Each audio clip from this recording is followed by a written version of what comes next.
네, 주일 아침마다 누가복음으로 우리 은혜를 나누고 있는데요. 오늘도 말씀을 듣는 우리 모든 성도님들께 하나님께서 말씀의 은혜와 능력으로 함께해 주시기를 간절히 축복합니다.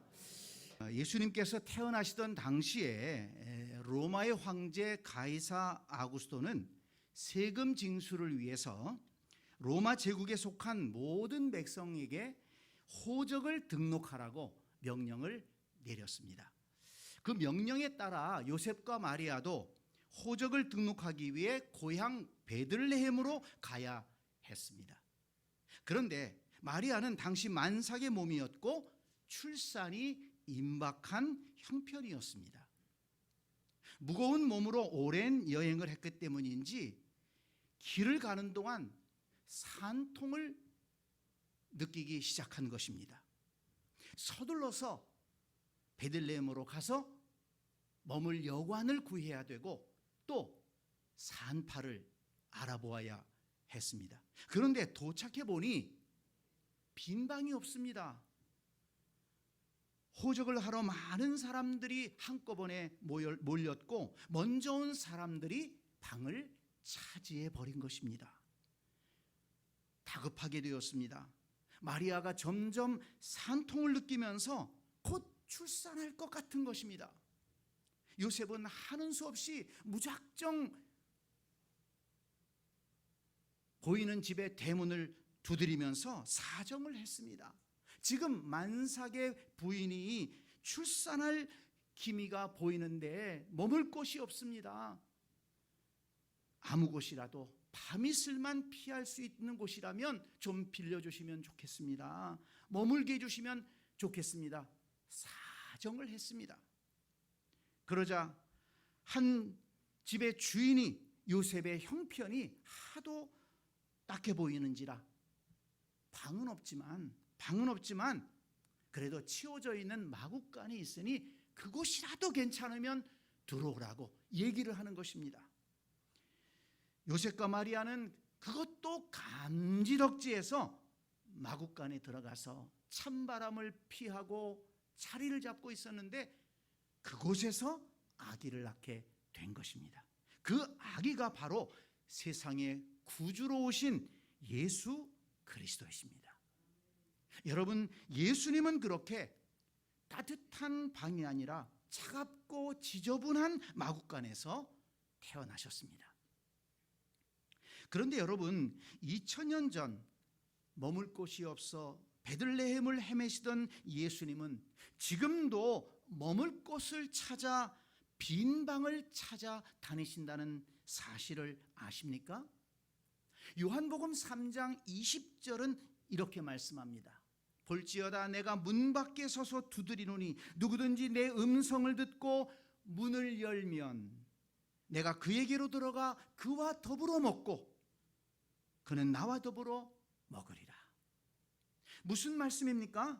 예수님은 오늘도 거하실 빈 방을 찾아 다니시는데 그 빈 방은 다름 아닌 사람들의 마음의 방이라는 것입니다.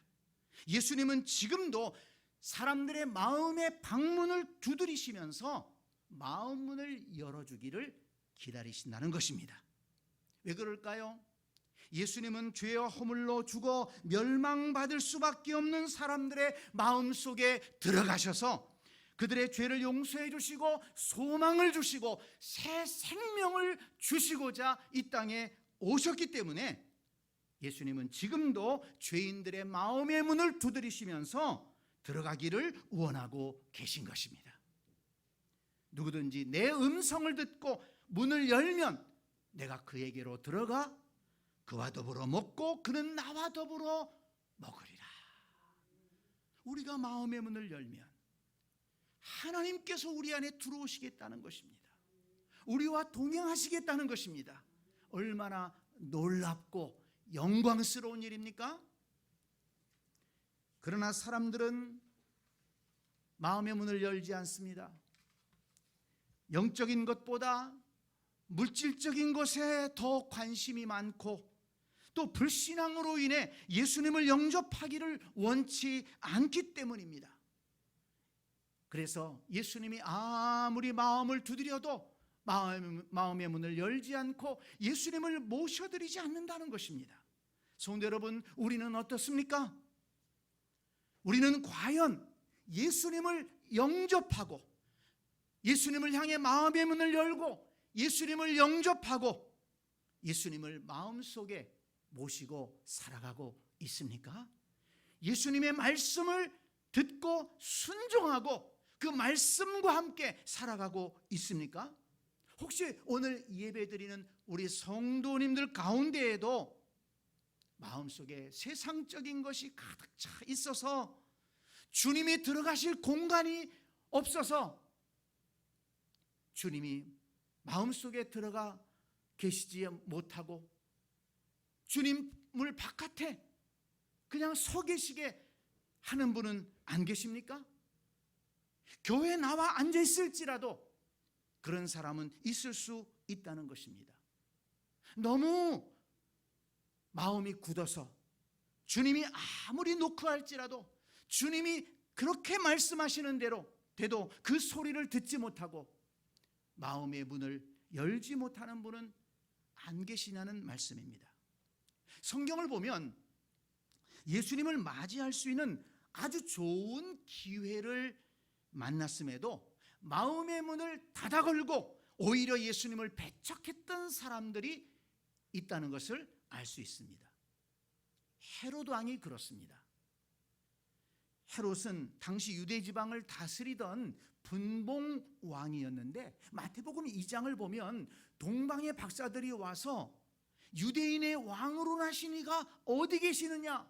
우리가 가서 경배하겠다.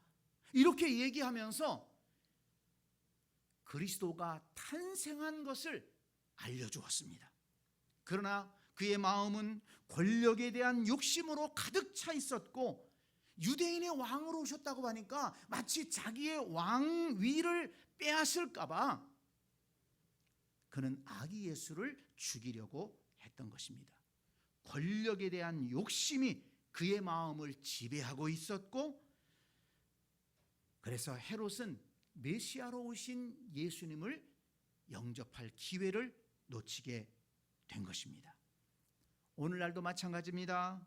자신의 욕심에 사로잡혀 욕심을 이루는데 예수님을 믿는 것이 걸림돌이 될까 봐 예수님을 믿지 못하는 사람들이 있습니다. 세상 욕심이, 세상 즐거움이 마음을 지배하고 있고 마음속에 가득 차 있기 때문에 예수님을 모셔드리지를 못해요. 예수님이 들어갈 자리가 없습니다. 또한 예수님의 고향 마을 사람들도 예수님을 모셔드릴 기회를 놓쳐버렸습니다.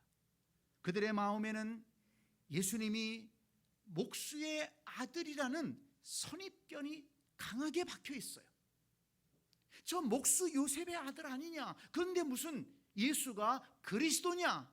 이겁니다. 그 생각을 바꾸지를 못했습니다. 그래서 그들은 눈으로 예수님의 능력을 보면서도 그 은혜로운 예수님 말씀을 들으면서도 마음의 문을 열지 못했어요. 왜? 잘못된 선입관에 눌려있기 때문에 그렇습니다.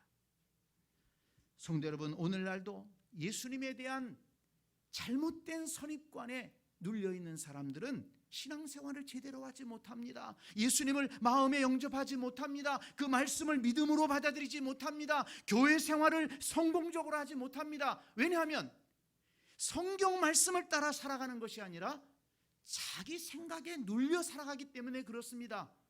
자기도 몰라요. 그것이 잘못된 일인지.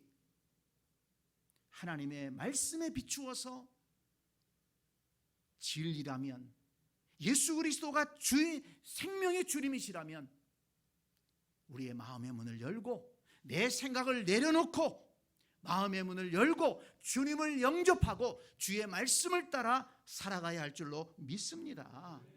또 여러분, 바리새인과 또 서기관들, 대제사장들을 한번 보세요. 그들은 종교적으로 얼마나 열심히 있는 사람들인지 모릅니다. 꼬박꼬박 예배를 드리고 또 율법에 대한 지식도 많았습니다. 그런데 예수님을 영접하지 못했습니다. 왜 그렇습니까? 자신들의 특권을 내려놓지 못했어요. 바리새인들 또 서기관들, 대제사장들은 종교적인 권력을 가지고 있었어요. 누가 봐도 하나님을 잘 믿는 사람들 같은데 정작 하나님께서 메시아 그리스도를 이 땅에 보내셨을 때에는 그리스도를 영접하지 못했다는 것입니다. 율법에 대한 잘못된 지식에 사로잡혀 있었기 때문입니다. 그래서 예수님을 메시아로 인정하지 못했고 영접하지 못했고 결국 예수님을 모함해서 십자가에 못 박아 죽게 만드는 엄청난 잘못을 저지르게 된 것입니다. 성도 여러분, 이처럼 신앙생활을 오래 한 것이 오히려 걸림돌이 될 수 있다는 것입니다. 잘못 신앙생활을 하면 그렇다는 것입니다. 나도 모르게 종교적인 어떤 신앙적인 특권의식을 가질 수가 있어요. 그런데 그것이 주의 말씀을 순수하게 받아들이지 못한다는 것입니다. 여러분, 목사가 조심해야 될 게 뭔 줄 아세요? 성경을 볼 때 설교하기 위해서 성경을 보는 것, 이거 조심해야 됩니다. 여러분, 목사가 성경을 연구하는데 설교하고 가르치기 위해서 연구해요. 그러면 설교는 할 수 있을지 모르지만 가르칠 수는 있을지 모르지만 그 말씀이 자신의 말씀이 되지 못하는 거예요. 여러분, 이거 굉장히 조심해야 됩니다. 그런데 여러분, 성도들도 마찬가지입니다. 말씀을 들을 때, 말씀을 읽을 때 이 말씀을 나에게 주시는 말씀으로 듣고 받아야지 은혜가 되고 그 말씀의 능력 가운데 살아갈 수가 있는 것입니다. 이 말씀을 그저 지식적인 것으로 또는 누구를 가르치기 위해서 어디다 써먹기 위해서 또는 이 말씀을 또 누가 좀 들었으면 좋겠다, 다른 사람 이름을 또 생각하는, 그래서는 우리가 온전하게 신앙생활을 할 수가 없다는 것입니다. 성도 여러분, 마음 문을 열고 순수하게 주님을 영접하시기 바랍니다. 주님께서 내 주님이 되셔야 돼요. 내 안에 들어와 계셔야 됩니다. 주의 말씀을 내 말씀으로 받아야 됩니다. 모든 것을 내려놓아야 됩니다. 주님이 옳습니다. 주님이 길입니다. 주님이 답입니다. 주님만이 생명이십니다. 주님만이 구주십니다. 내 안에 들어오셔서 내 영혼을 새롭게 하여 주시고 구원의 길로 인도하시고 은혜의 길로 인도하여 주옵소서.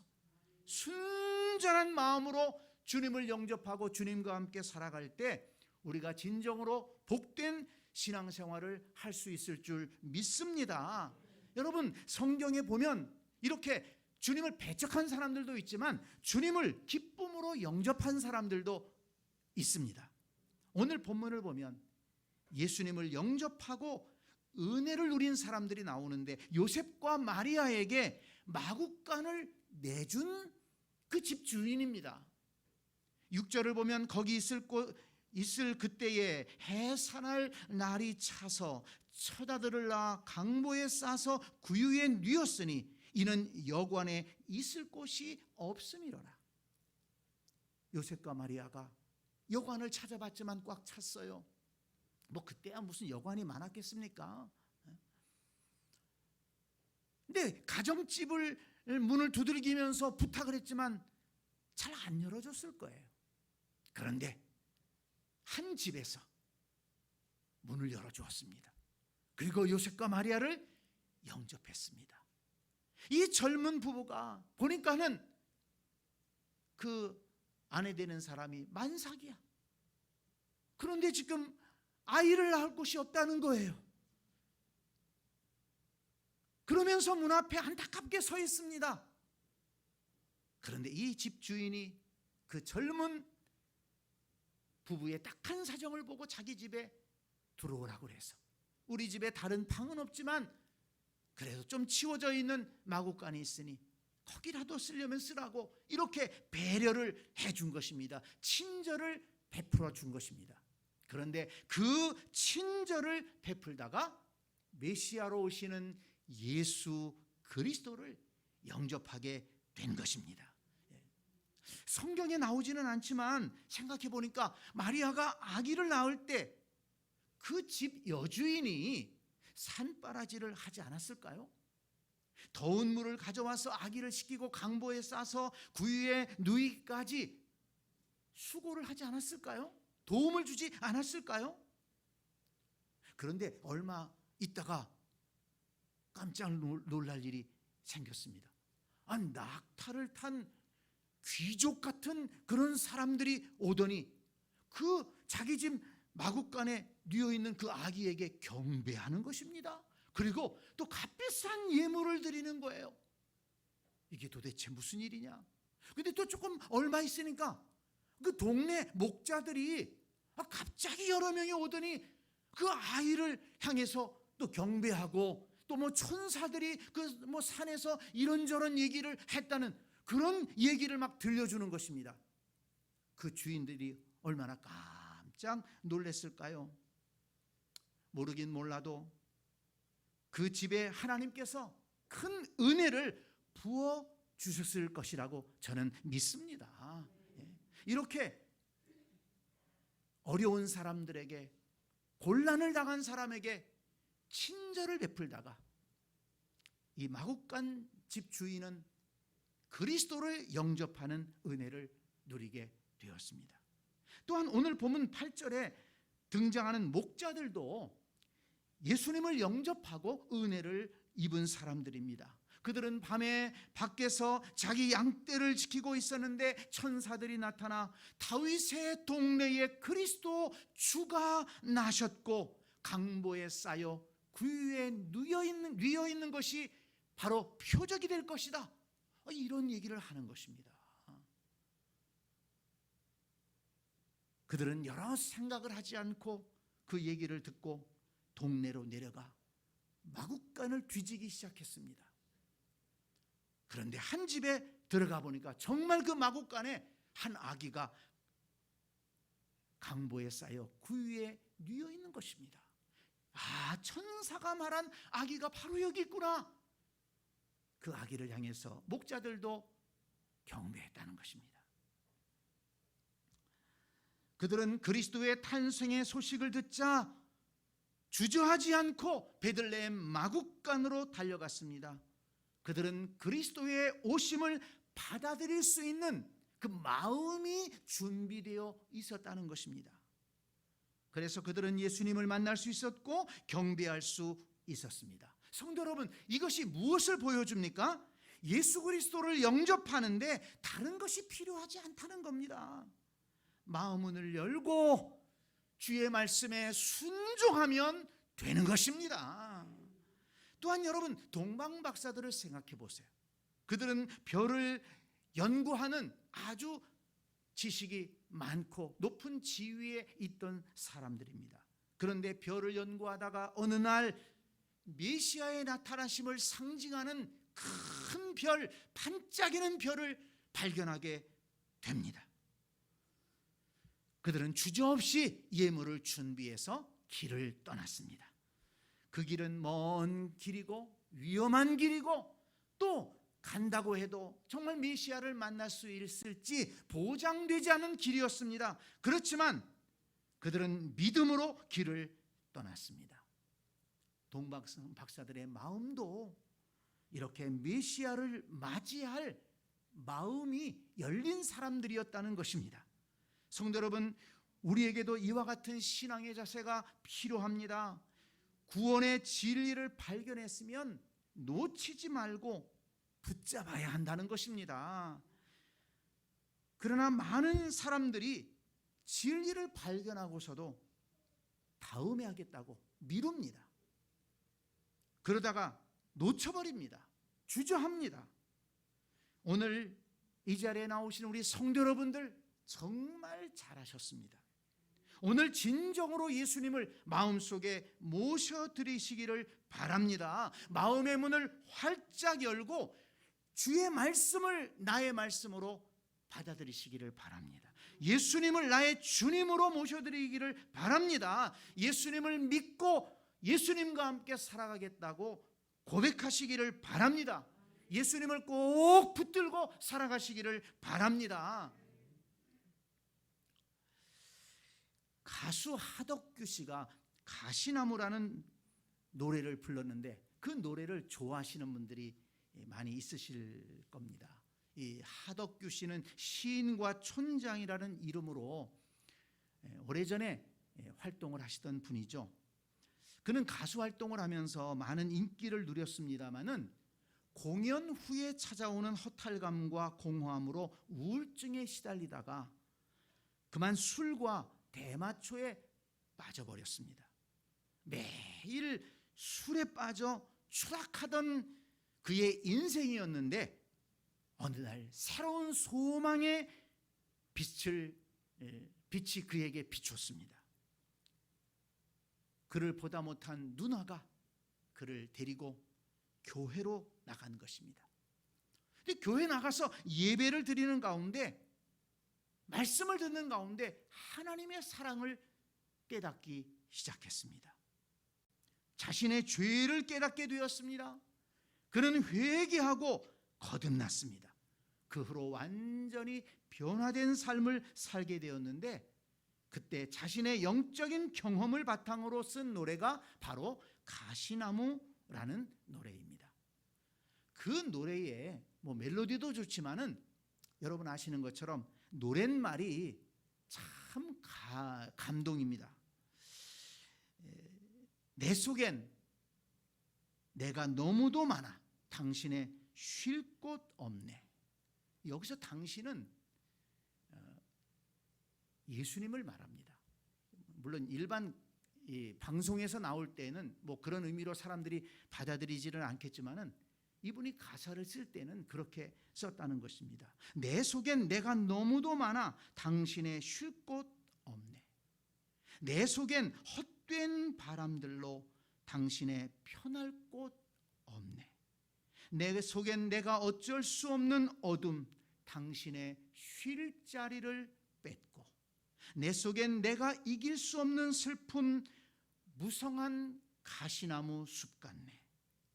바람이 불면 그 메마른 가지 서로 부대끼며 울어대고 쉴 곳을 찾아 지쳐 날아온 어린 새들도 가시에 찔려 날아가고 바람만 불면 외롭고 또 괴로워 슬픈 노래를 부르던 날이 많았는데 내 속엔 내가 너무도 많아서 당신의 쉴 곳 없네.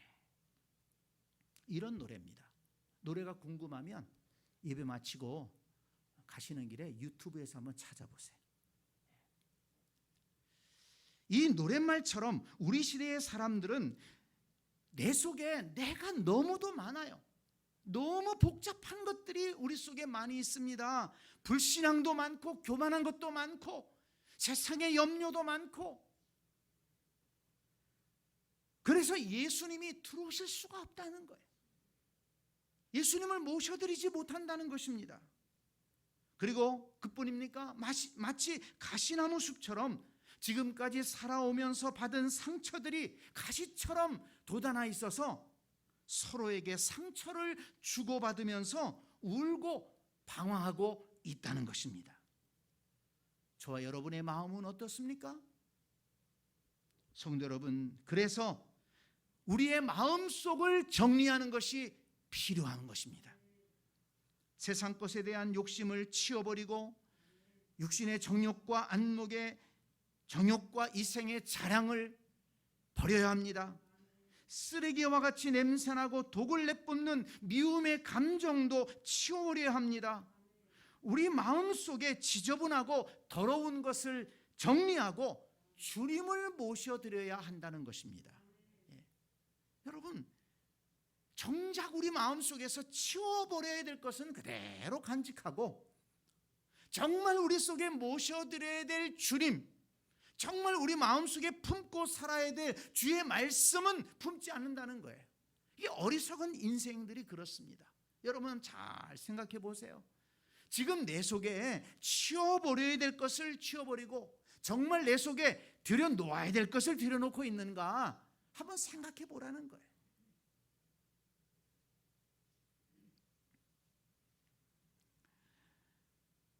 우리 마음속에 치워버려야 될 것 여러분 아실 겁니다. 내 속에 없어야 될 것, 던져버려야 될 것 아실 겁니다. 미련 없이 좀 던져버리시기를 바랍니다. 정리해버리시기를 바랍니다. 그 대신에 꼭 필요한 예수 그리스도 우리 주님, 그 주님과 그분의 말씀을 우리 속에 가득 채워 넣을 수 있기를 간절히 축복합니다. 요한복음 1장 12절은 말씀합니다. 영접하는 자 곧 그 이름을 믿는 자들에게는 하나님의 자녀가 되는 권세를 주셨으니, 예수님을 영접하고 그 이름을 믿는 자들에게는 하나님의 자녀가 되는 권세를 주신다. 여러분, 하나님의 자녀가 되는 권세를 주신다는 거예요. 놀라운 일 아닙니까? 요한복음 15장 7절에는 너희가 내 안에 거하고 내 말이 너희 안에 거하면 무엇이든지 원하는 대로 구하라. 그리하면 이루리라. 말씀이신 예수님을 마음에 품고 그 말씀을 따라 살아가면 우리가 기도할 때 주께서 그 기도에 응답해 주신다는 것입니다. 여러분, 앞에서도 살펴봤습니다마는 요한계시록 3장 20절 말씀 다시 한번 주목해 보시기 바랍니다. 볼지어다 내가 문 밖에 서서 두드리노니 누구든지 내 음성을 듣고 문을 열면 내가 그에게로 들어가 그와 더불어 먹고 그는 나와 더불어 먹으리라. 중요한 것이 무엇입니까? 누구든지 내 음성을 듣고 문을 열면, 문을 열어야 된다는 거예요. 어떤 문? 마음의 문. 마음의 문을 열면 내가 그에게로 들어가, 주님께서 들어가셔서 그와 더불어 먹고 그는 나와 더불어 먹으리라. 함께 살아가며 하나님 예수님께서 동행해 주시면서 우리의 삶을 복된 삶으로 인도해 주신다는 약속의 말씀입니다. 이 말씀을 믿고 마음의 문을 활짝 여시기를 바랍니다. 예수님은 오늘도 우리의 마음의 문을 두드리고 계십니다.